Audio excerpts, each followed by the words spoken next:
Rebel star Prabhas హీరోగా హనురాఘవపూడి దర్శకత్వంలో ఓ cinema తెరకెక్కుతున్న సంగతి తెలిసిందే.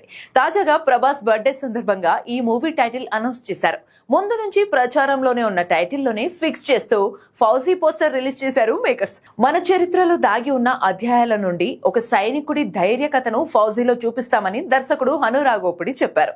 అలాగే ప్రభాస్ ను ఫౌజీగా పరిచయం చేయడంలో తనకు చాలా గర్వంగా ఉందన్నారు. ఇప్పటి వరకు ఈ ప్రయాణం మరుపురానిది.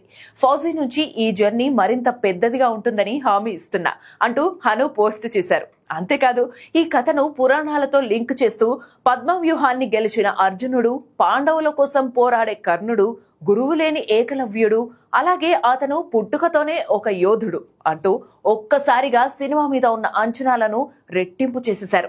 ఇక పోస్టర్ లో ప్రభాస్ ఆర్మీ కట్ తో ఇంటెన్స్ లుక్ లో కనిపిస్తున్నాడు. అలాగే ఈ పోస్టర్ లో ఆంగ్లేయుల జెండా తగలబడుతున్నట్టుగా చూపించారు. 1930 బ్యాక్ డ్రాప్ లో సినిమా తెరకెక్కుతుండగా భారతదేశానికి స్వాతంత్రం రాకముందు ఒక భారత సైనికుడు చేసిన యుద్ధాన్ని ఈ సినిమాలో చూపించబోతున్నారు. ఇదే విషయాన్ని పోస్టర్ లో క్లియర్ కట్ గా చూపించాడు హను.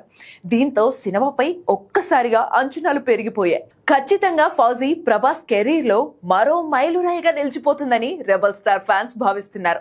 ఈ సినిమాలో ప్రభాస్ సరసన కొత్త భామ ఇమాన్వి కథానాయికగా నటిస్తోంది. ప్రముఖ నిర్మాణ సంస్థ మైత్రి మూవీ మేకర్స్ భారీ బడ్జెట్ తో నిర్మిస్తోంది. మరి ఫౌజీ ఎలా ఉంటుందో చూడాలి.